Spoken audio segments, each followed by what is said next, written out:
Alrighty, folks. One of the conversations I look to each and every week is a conversation with my boys from Convoy Home Loans. They are in the business of writing loans and selling to Wall Street. So it's always fun to see what's going on in the real world. And today, I'm going to hit him with something that the U.S. Treasury Secretary Scott Bessent said and let him react in real time. How you doing, Dustin? Good. How are you? I'm doing well. You don't know what I'm going to say, but here it goes. Scott Bessent, U.S. Treasury Secretary, said the following this morning, and I think it's going to shock you. But let's see. We are going into an easing cycle. That probably makes a lot of sense. But here's where it goes wonky, and we will see a massive, his word, not mine, massive decrease in mortgage rates. Powell should have signaled 100 to 150 basis points in cuts instead of the weak 75. Dustin, massive decrease in interest rates or in mortgage rates coming. What do you think's going on? Uh, initial gut punch, if you will, is I personally don't see a massive decrease in mortgage rates. That's for sure. I do see, was it Fannie Mae yesterday or Yeah, today? Fannie Mae lowered their forecast for 2026. Yep, Below 6 below in 6, correct. Q4. No, Q4. Q4. Yeah. Q4. I think it's a little bit sooner than that. I could argue maybe Q2, maybe even Mm. Q1 in terms of Fannie Mae's Yeah, predictions, yeah. right? Sub 6. Now, yes, 150 basis point signal cut instead of what Powell said being 75. I agree that he should have taken that stance, but I don't think, which if you look at it and what a lot of our clients and consumers look at, just because the Feds cut mortgage rates, we aren't going to see a massive decrease. Pardon me. Just because the Feds cut the federal funds rate doesn't mean we're going to see a Yeah. massive cut on mortgage rates. Yeah, That's my I think stance. yeah. So again, when I knew I was talking to today, so I saved that quote for you. I got to tell you, sometimes it's vocabulary. So let's try to define what Scott Bessent would call massive, right? So mortgage rates today, I think the last time I saw Mortgage Business Daily, let's just call it between friends 6.2. Okay. So if Scott Bessent's sitting next to you in the car and he tells you massive mortgage rate drop is coming, what I mean, just wild ass guess it for me. What do you think massive means? What's the number? What is massive? 1%. So 5.2, Yeah, right? To translate that, I agree with you. I agree. If it was 1%, that would certainly be massive. Again, I even think getting to 5.5 would be massive. I agree. Yeah, so that's kind of where I went. And again, Scott Bessent didn't tell us what massive was. The reporter was an idiot and didn't ask for clarification. Shame on them. But if mortgage rates go to 5.5 anytime in the next 15 months, I go back to our conversation from last week. Rate and term refi already happening. Dude, 5.5%. You know how much cash out would happen? And then purchases. I think 5.5 just ignites this thing. Well, what's crazy in 5.5 is something, and it's crazy to still say this, but about 3 weeks ago, we made that video where we came out and said you can pay points to get to 499. Okay. Yeah. We don't have as much overhead as a lot of the big shops, Yeah. necessarily do, such as Rocket or Loan Depot, where we did put a handful of clients that reached out to us on primary residences into 5.5% with no buy down. Okay. We have So proof that no we can buy down share. meaning no points. No points at 5.5. This was 3 weeks ago. And I'll tell Wow. you, when we made that, video, it wasn't like we only made that video and like that was it and let's see what happens. Yes, we marketed it. Yes, we bought Yeah. leads to generate a 5.5% no points. The amount of people that rang our phone in that 1.5 week period was probably the most we've had our phone ring since the 40-year interest only at 3% 4 years ago Wow. in terms of the volume, right? So that That right there that tells is you so the telling. That is consumer so sentiment. telling. So Yeah. again, folks, he's giving you a clue. He's telling you that 5.5 is a magic number. And again, at 5.5, I think that unlocks cash out refis. We have never had so much home equity. That equity's coming out. Yeah. I think I said this 2 or 3 weeks ago. I think there's $1 trillion of equity, cash, cold, hard cash that comes out of the housing market if rates get to 5.5. I also think 5.5 is low enough to get people to start moving up, right? Honey, we've been in this house for too long. We had a kid. We've got a second kid on the way.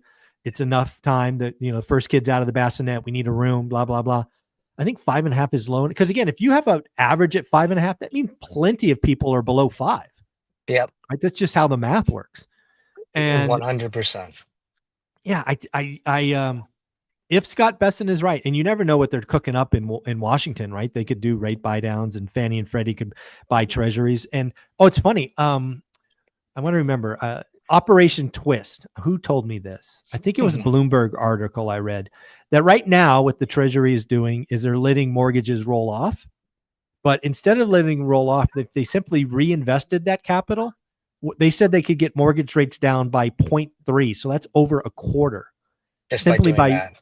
Yeah, it's just Operation Twist. So again, there are lots of things this administration could be doing that could, quote unquote, lead to a massive drop in mortgage rates. Yeah, and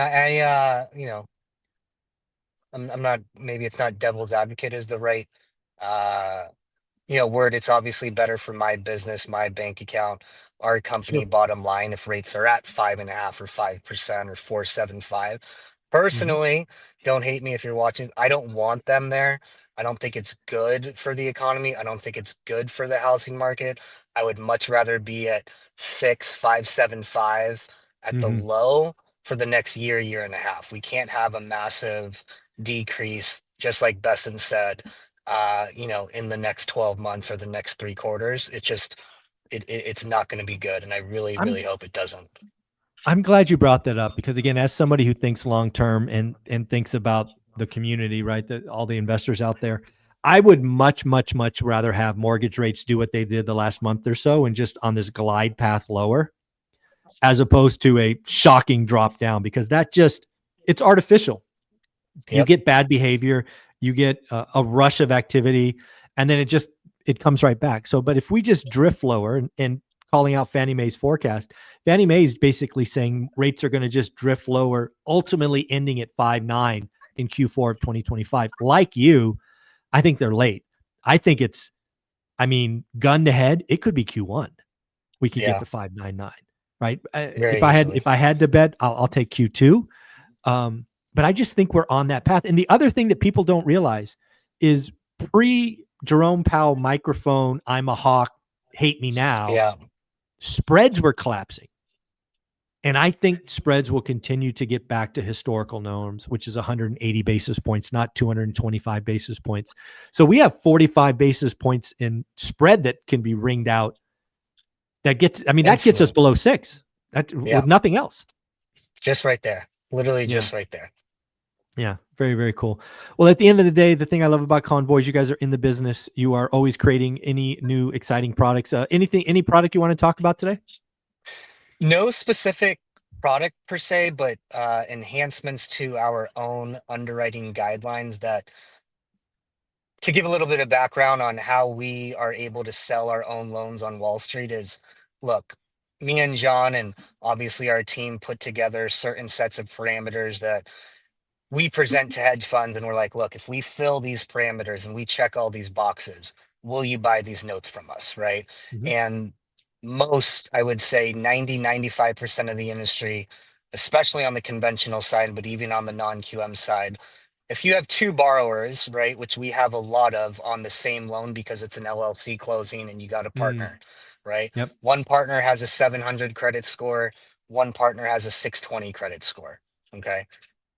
You're always required to use the 620 credit score to the underwrite lower the of deal. the two. Sure. The lower of the two. Yep. But you could argue that why aren't we using the higher of the credit score? Now, the way that we pitch this behind closed doors is like, look, on a conventional loan, when you have a cosigner for income, we're using the cosigner's income, right? Why can't we use the quote unquote cosigner's credit score and use the higher credit score? So we got one of our kind of like, not our most used hedge fund, but I'd say probably in our B list hedge funds to accept that. Nice. using the higher credit score instead of the lower credit score. Yeah, I want to stop you right there because I don't think people realize how I don't think people realize what that tells me. What that tells me is Wall Street is hungry for quality loans. And I've heard this across other lenders, right? Other lenders are lowering rates and lowering this and lowering that because Wall Street's hungry. They want more of this stuff. And how do they do that? They just change the criteria where it's more beneficial. Instead of taking the 620, we'll take the 700. Great. Sign me up. That's just a sign that Wall Street's hungry for this stuff. Yeah. And then look, like you said, I mean, I could argue both ways. Should you take the 620 or should you take the 700? But the last 4 years, there was no even debate. We're taking the 620. Now Right. they're willing to even entertain that. That signals a lot, like you just said. And the other one too that we added, there was just two big things: is most prepayment penalties on DSCR loans. It's if you pay the loan off, right? So refi or sell. Now they're like, look, we know your industry, we know your business, we know DSCR loans are normally, you know, at least in the last 4 years, being originated and closed by consumers because they had a fix and flip that they couldn't flip, right? Right. If you sell that property now, we want to reward you. There's no prepayment penalty. Move on to the next one. Wow. So Soft that's prepay. huge. Yeah. We call it soft, meaning if you sell, no prepay. If you refi, there's a prepay, right? That makes sense. I've actually never heard of those that. small That's little, wild. small little, additions that hopefully will become, available to the masses. You're underselling it. I really want people to realize that these are two, because again, that's Wall Street basically turning down money. Yeah. Right. Prepayment penalties are money. Yeah. Right. So saying that, hey, if you sell the property, you're good. You don't owe me anything. That Wall Street's hungry. There's a lot of money out there that's looking to get invested, and real estate might be on the cusp of a come up. And if Scott Besson is right, and we have a massive drop in interest rates, which is funny, both you and I don't want it, but that don't mean nothing. They didn't ask us. No. If it happens, right, 5.5 being a magic number, and heaven forbid, oh my God, 5.2, like you said, woo, we are crazy. Well, so if somebody wanted to get started or ask questions, what do they do, Dustin? Go to our website, convoyhomeloans.com, and make sure you click the drop down that says you came from ORAT. Yep. Again, folks, you got to say you came from ORAT. I keep telling you this. I keep reminding you this, and people keep slipping through the crap because that's on you. You got to say you came from ORAT, because if you do, you get this fine gentleman or his partner who's currently enjoying a trip in Japan. Shout out Jonathan. He'll be back next week. But again, you wanted to work with these two guys, the president and the COO. Otherwise, you're going to be in a queue. And we don't like queues here. You don't like to go to Disneyland and sit in queues. Why do you want to be in a queue? Dustin, you're amazing, man. Thank you for taking this from the car. It's very important. I appreciate it. Later. You got it. Thank you.